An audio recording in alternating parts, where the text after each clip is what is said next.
नमस्कार विद्यार्थी मित्र मैत्रिणींनो, केसागर पब्लिकेशनच्या केसागर करिअर अकॅडमी युट्यूब चॅनलवरती तुमचं पुन्हा एकदा स्वागत आहे। आय होप तुम्ही सगळेजण छान असाल, तुमचा अभ्यास पण जोरात चालू असेल।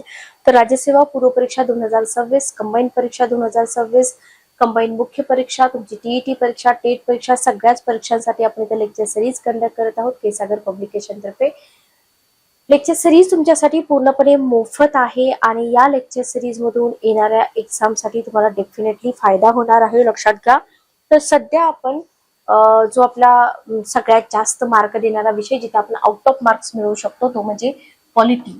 तर आपलं हे जे पुस्तक आहे polity of India with special reference to Maharashtra, या पुस्तकामधून आपण इथं काय करत आहोत, एमसीक्यू सॉल्व्ह करत आहोत। अजूनही तुमच्याकडे वेळ आहे, लक्षात घ्या। एमसीक्यू सॉल्व्ह करण्यासाठी म्हणते मी, पुस्तक अभ्यासण्यासाठी नाही। तर काही विद्यार्थ्यांनी पुस्तक घेतलं असेल, काही विद्यार्थ्यांनी घेतलं नसेल। जरी घेतलं नसेल तरी तुम्ही घ्या, कारण येणाऱ्या तुमच्या मुख्य परीक्षेमध्ये जीएस पेपर 2 साठी तुम्हाला हे पुस्तक अतिशय उपयोगी पडणार आहे।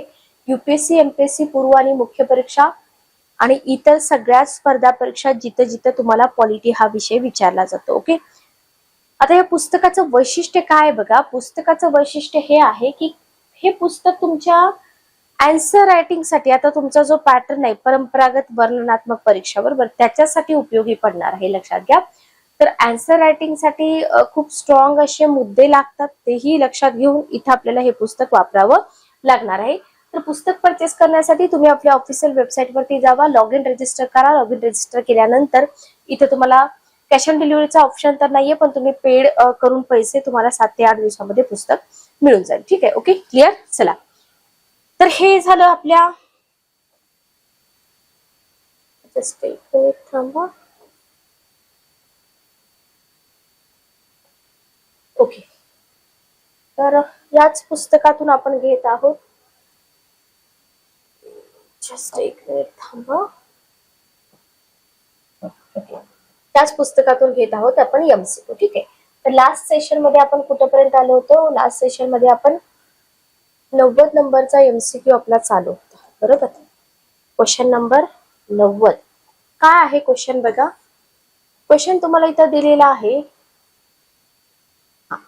90 नंबरचा क्वेश्चन बघा। क्वेश्चन नंबर 90, लोकसभेमधून लोकलेखा समिती, पाठीमागच्या सेशन मध्ये पण मी तुम्हाला सांगितले लोकलेखा समिती, अंदाज समिती, उपक्रम समिती, जेवढ्या पण समित्या आहेत सगळ्या समित्यांवरती थोडेफार क्वेश्चन येतातच आणि त्यातल्या त्यात लोकलेखा समितीवरती क्वेश्चन विचारले जातात।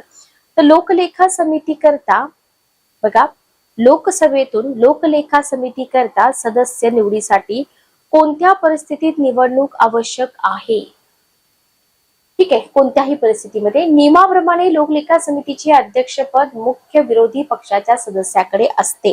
काय येईल उत्तर बघा, उत्तर काय येईल बघा। ठीक आहे, जस्ट एक मिनिट थांबा। चला बघा, क्वेश्चन नंबर 90 नंबरचा क्वेश्चन आहे हा। योग्य विधान विचारले। ठीक आहे, निवडणूक आवश्यक असते का हो? निवडणूक आवश्यक असते? नसते बरोबर, नसते। त्याच्यामुळे इथे उत्तर काय येईल? कोणतेही नाही। उत्तर काय येईल? कोणतेही नाही। ठीक आहे, ओके। चला नेक्स्ट क्वेश्चन बघा, लाल बहादूर शास्त्री अकादमी of administration Mussoorie, Lal Bahadur Shastri Akademi of administration Mussoorie येथे बरेच अभ्यासक्रम चालतात।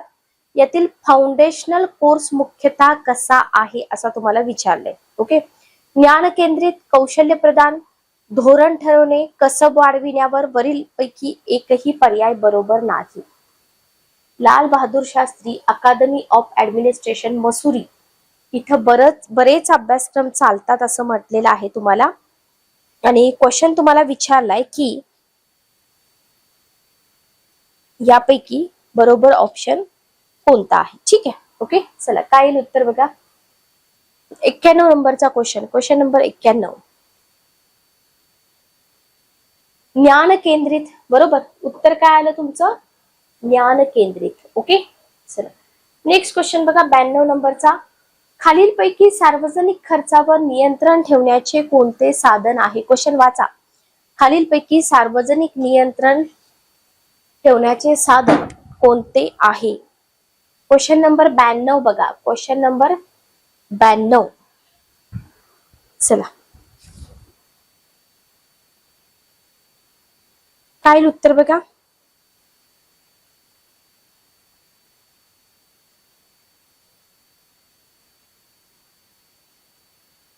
बघा लाईव्ह असणारे विद्यार्थी,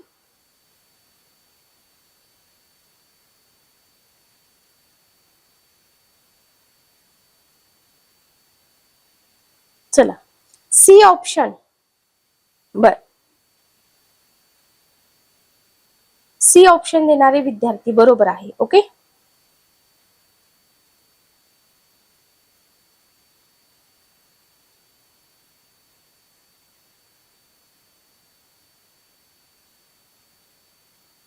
सी ऑप्शन. बघा सी ऑप्शन मध्ये काय काय येईल. याच्यामध्ये तुम्हाला नियंत्रक आणि महालेखा परीक्षक यांच्यावरती आपण भरपूर क्वेश्चन घेतलेत. नियोजन आयोग, संसद, वित्त मंत्रालय, याच्यापैकी आपल्याला काय नकोय.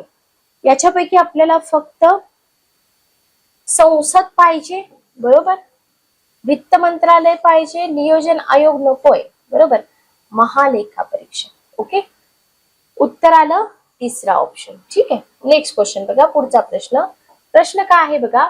पुढील दोन विधानांपैकी कोणतं विधान योग्य आहे.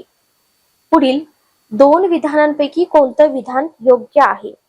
IAS IPS करता असलेले पदप्रवेश प्रशिक्षण हे पुढील प्रमाणे 3 अवस्थांमध्ये विभागलेले असते.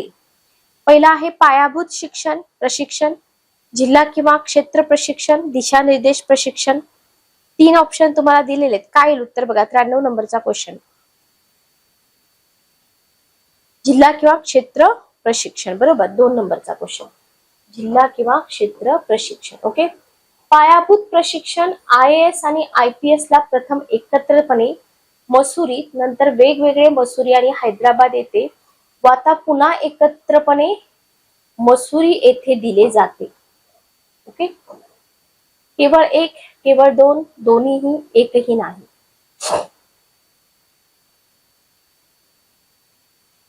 चला काय येईल उत्तर बघा. क्वेश्चन हा कसा दिलेला आहे बघा.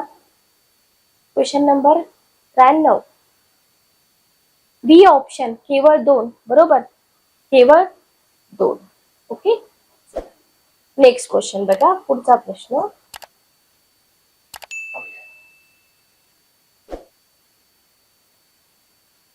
नेक्स्ट क्वेश्चन तुमच्या समोर आहे. जोड्या लावाचा क्वेश्चन आहे बघा. स्थायी समित्यांचे जे प्रकार आहेत ना, ते प्रकार तुम्हाला दिले तिथं. आर्थिक समिती, खातेनिहाय समिती, सभागृह समिती, छाननी समिती. चला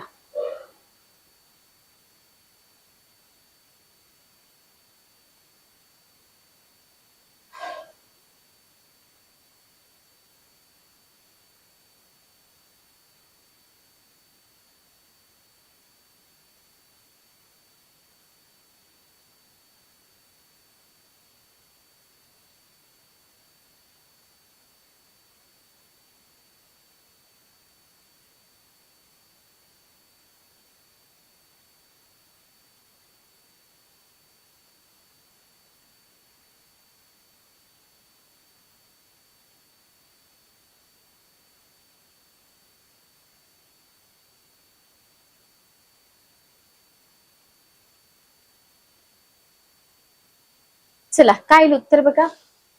94 नंबरचा क्वेश्चन बघा. 94 नंबरचा क्वेश्चन. इथं बघा, आर्थिक समिती, सार्वजनिक उपक्रमावरील समिती, बरोबर, आर्थिक समिती, सार्वजनिक उपक्रमावरील समिती. ओके, खातेनिहाय समिती, वाणिज्य विषयक समिती. ठीक आहे, वाणिज्य विषयक समिती. ओके, सभागृह समिती, कामकाज सल्लागार समिती. ओके, आणि छाननी समिती, प्रदत्त विधिनियम समिती, प्रदत्त विधिनियम समिती. चला काय येईल उत्तर बघा.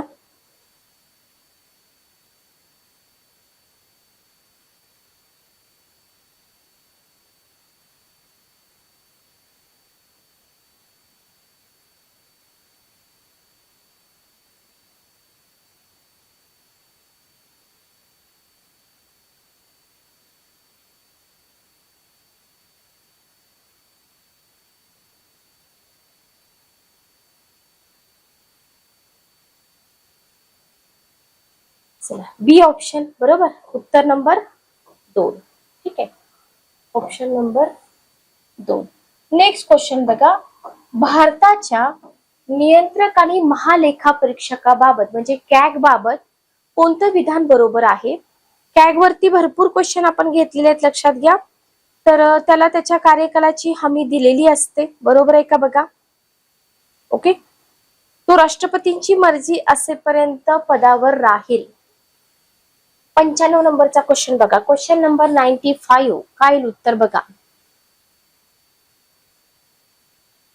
कार्यकाळाची हमी असते बरोबर, राष्ट्रपतींच्या मर्जीचा इथं प्रश्न येईल का? दोन्हीपैकी एकच विधान बरोबर येईल. त्याला त्याच्या कार्यकाळाची हमी दिलेली असते, केवळ एक, बरोबर. पुढील 2 विधानांपैकी कोणते विधान योग्य आहे? व्यय खर्च खाते वित्त मंत्रालय भारत सरकारच्या अंतर्गत अंदाजपत्र विभागाचे कामकाज चालते. बघा, विधानांचा विचार करा. व्यय खर्च खाते वित्त मंत्रालय भारत सरकारच्या अंतर्गत अंदाजपत्र विभागाचं कामकाज चालतं, बरोबर आहे का बघा. या खात्याच्या अंतर्गत अंदाजपत्र विभागाचं कामकाज चालतं का? युनिट ट्रस्ट ऑफ इंडिया हे इकॉनॉमिक अफेअर्सच्या बँकिंग विभागाकडून हाताळले जाते. 96 नंबरचा क्वेश्चन बघा, 96 नंबरचा क्वेश्चन. केवळ 2, बरोबर, केवळ 2. ओके, तर युनिट ट्रस्ट ऑफ इंडिया हे इकॉनॉमिक अफेअर्सच्या बँकिंग विभागाकडून हाताळले जाते. 2 नंबरचा सेंटेन्स बरोबर आहे, सेंटेन्स नंबर 2 बरोबर.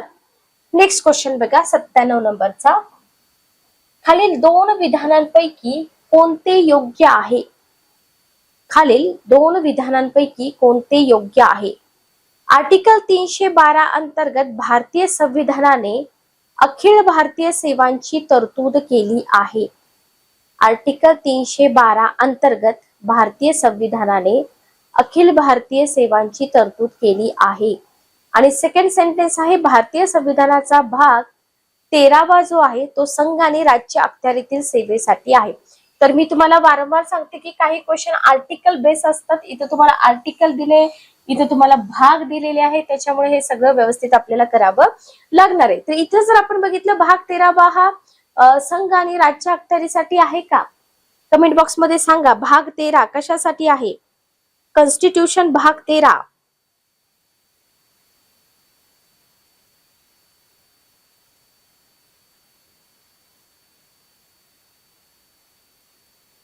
कॉन्स्टिट्यूशनचा भाग 13, पटापट उत्तर द्या. फक्त एक येईल, बरोबर. आर्टिकल 312 अखिल भारतीय सेवांची तरतूद, पाठीमागं पण आपण अखिल भारतीय सेवांबद्दल बघितलेलंच आहे, पण भाग 13वा कोणता आहे तो फक्त इथं आपल्याला माहित असला पाहिजे. भाग 13. चला, उत्तर काय येईल बघा. भाग 13 कशासाठी आहे मला फक्त चॅट बॉक्स मध्ये सांगा. भाग 13. ओके, बाकी या क्वेश्चनचा आन्सर तर मी तुम्हाला दिलेला आहे. सगळे भाग, परिशिष्ट, आर्टिकल इथं तोंडपाठ असली पाहिजे. नेक्स्ट क्वेश्चन बघा, क्वेश्चन आहे, कार्मिक जन तक्रार आणि निवृत्ती वेतन मंत्रालय, पुन्हा एकदा रिपीट करते, कार्मिक जन तक्रार आणि निवृत्ती वेतन मंत्रालय हे डॅश डॅश यांच्या सगळ्या प्रशासकीय बाबींची हाताळणी करते. भारतीय लोक प्रशासन संस्था, केंद्रीय अन्वेषण ब्युरो, केंद्रीय दक्षता आयोग, प्रशासकीय न्यायाधिकरणे, संघ लोकसेवा आयोग. 98 नंबरचा क्वेश्चन बघा,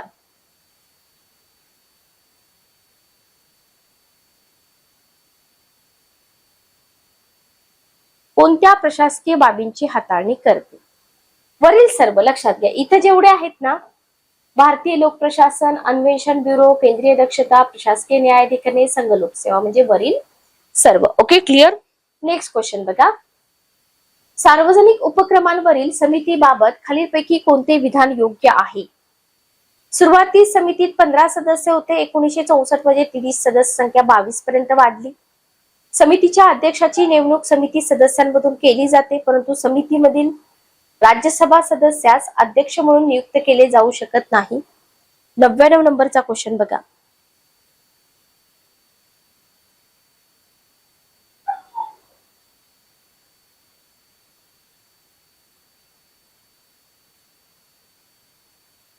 चला सुरुवातीला 15 सदस्य होते का? नाही. लक्षात घ्या, 22 पर्यंत वाढली, बरोबर आहे, पण सुरुवातीला 15 होते का? 1964 ला बदलली का? कारण हे क्वेश्चन आपण आधी पण घेतलेले आहेत. दुसरं विधान जे आहे, समितीच्या अध्यक्षाची नेमणूक समिती सदस्यांमधून केली जाते, परंतु समितीमधील राज्यसभा सदस्यास अध्यक्ष म्हणून नियुक्त केले जाऊ शकत नाही. म्हणजे इथं उत्तर काय आलं तुमचं? केवळ 2. ओके, चला पुढचा प्रश्न बघा. लोकलेखा समितीबाबत खालील विधाने विचारात घ्या. लोकलेखा समितीबाबत खालील विधाने विचारात घ्या. वाचा. पहिलं विधान आहे, सदरहू समितीची निर्मिती भारतात पहिल्यांदा 1919 च्या कायद्यातील तरतुदीनुसार 1921 मध्ये करण्यात आली होती. या समितीचं वर्णन काही वेळा अंदाज समितीची जुळी बहीण असं केलं जातं. या समितीला नियंत्रक महालेखा परीक्षक यांच्याकडून सहाय्य होते, जे या समितीच्या सभेत सहभागी होत नाहीत. सन 1962 पासून प्रथेच्या विरोधी पक्षाच्या सदस्याची नेमणूक, ठीक आहे, या समितीचे अध्यक्ष म्हणून केली जाते. एक प्रथा आहे आणि त्या प्रथेनुसार असं होतं का? काय येईल उत्तर बघा, खालचे पण ऑप्शन बघा. नाही, बरोबर. 3, 4 चुकीचंच आहे. इथं विधान 3रं आणि 4थं इथं चुकीचं आहे, लक्षात घ्या. विधान 1, 2 बरोबर आहे, जुळी बहीण वगैरे बरोबर आहे की समितीचं वर्णन जुळी बहीण म्हणून केलं जातं, 21 मध्ये करण्यात आली होती वगैरे वगैरे. ठीक आहे, 100 नंबरचा क्वेश्चन. पुढचा क्वेश्चन घ्या. नेक्स्ट क्वेश्चन, 101 नंबरचा प्रश्न.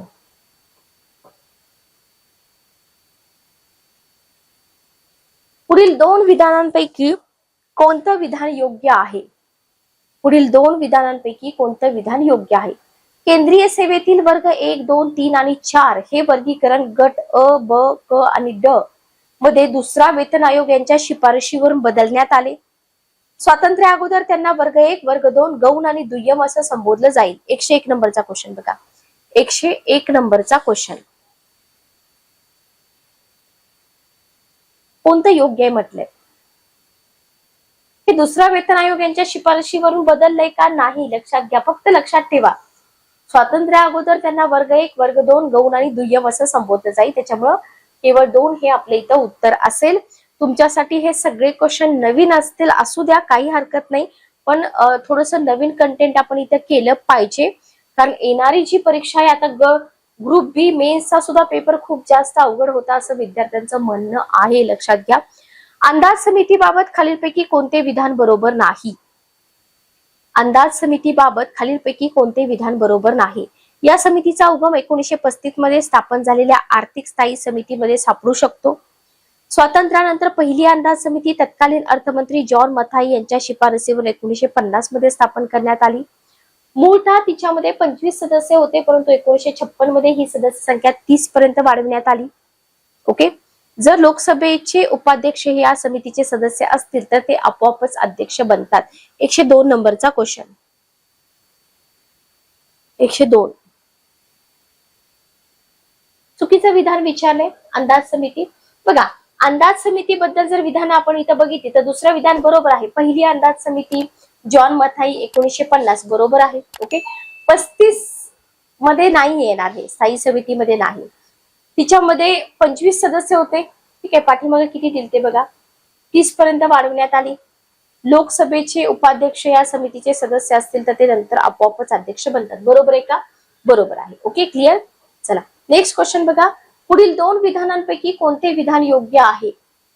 पुढील 2 विधानापैकी कोणते विधान योग्य आहे? भारतीय राज्यघटनेच्या कलम 110 नुसार राष्ट्रपती प्रत्येक वित्तीय वर्षाबाबतचे वार्षिक वित्तीय विवरणपत्र संसदेच्या दोन्ही सभागृहासमोर ठेवण्याची व्यवस्था करतील. संसद कर वाढवू, कमी करू किंवा रद्द करू शकते. 103 नंबरचा क्वेश्चन.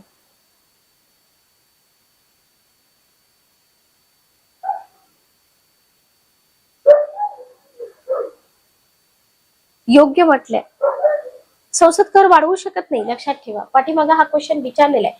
संसद कर वाढवू शकत नाही आणि हेही चुकीचं आहे, एकही नाही. ठीक आहे, योग्य विधान इथं एकही येणार नाही, लक्षात घ्या. ओके, पुढील 2 पैकी कोणते विधान योग्य आहे? वित्त मंत्रालयात नियुक्त केलेले पहिले IAS नसलेले वित्त सचिव मॉन्टेक सिंग अहलुवालिया होते का बघा. IAS अधिकाऱ्यांसाठी संख्यात्मक प्रशिक्षणात 1969 मध्ये प्रशासकीय सुधार आयोगाच्या शिफारशीवरून सँडविच अभ्यासक्रमांचा समावेश झाला.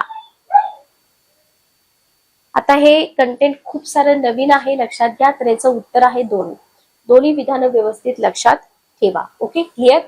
चला पुढचा प्रश्न बघा. पुढचा प्रश्न आहे तुमच्या समोर कॅग बद्दल. भारताचे नियंत्रक आणि महालेखा परीक्षक. ठीक आहे. कॅग हा संसदेचा एजंट आहे. बघा, कॅग हा संसदेचा एजंट आहे. तो संसदेच्या वतीने खर्चाचे लेखापरीक्षण करतो म्हणून फक्त संसदेलाच जबाबदार असतो. भारतीय राज्यघटनेने अशी कल्पना केली होती की कॅग हा नियंत्रकाप्रमाणेच महालेखा परीक्षक देखील असेल. तथापि प्रत्यक्षात कॅगनं फक्त महालेखा परीक्षकाचीच भूमिका पूर्ण केली, नियंत्रकाची नाही. काही महामंडळाचे उदाहरणार्थ LIC, RBI, SBI लेखापरीक्षण कॅगद्वारा पार पाडले जात नाही. त्यांचे लेखापरीक्षण हे संपूर्णपणे खासगी व्यावसायिक लेखापरीक्षकाकडून केलं जातं. बरोबर आहे का? बरोबर आहे. यापैकी कोणतंही विधान चुकीचं नाहीये. सगळी विधानं कशी आहेत? सगळी विधानं इथं बरोबर आहेत, लक्षात घ्या. Okay, clear. चला नेक्स्ट क्वेश्चन बघा. पुढील दोन पैकी कोणते विधान चुकीचे आहे? 106 नंबरचा क्वेश्चन बघा. पुढील दोन पैकी कोणतं विधान चुकीचं आहे? क्वेश्चन तुम्हाला दिलाय, वेतन आयोगावरती 5व्या वेतन आयोगाने केवळ एक नवीन अखिल भारतीय सेवा सुचवली होती, ती म्हणजे भारतीय वैद्यकीय सेवा. बघा, 5व्या वेतन आयोगाने एक नवीन अखिल भारतीय सेवा सुचवली होती, ती म्हणजे भारतीय वैद्यकीय सेवा. आणि आयोगाने असेही सुचवले की अखिल भारतीय सेवा अधिकाऱ्याला निलंबित करावयाचे अधिकार राज्याला असू शकतात. चला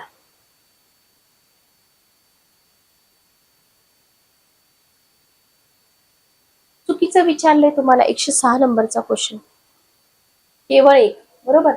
ओके, तर दुसरं विधान चुकीचं नाहीये. अखिल भारतीय सेवा अधिकाऱ्याला निलंबित करण्याचे अधिकार राज्याला आहेत का? नाहीये. बरोबर. 107 नंबरचा क्वेश्चन घ्या.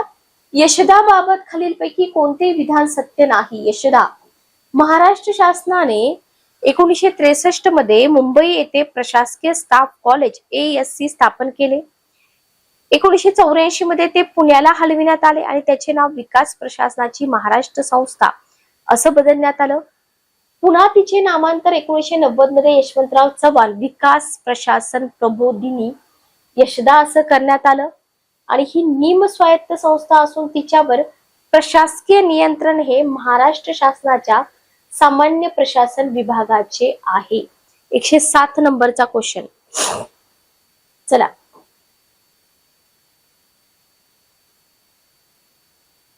स्टाफ कॉलेज स्थापन केलं, बरोबर आहे. पुण्याला हलवलं, बरोबर आहे. नामांतर, बरोबर आहे.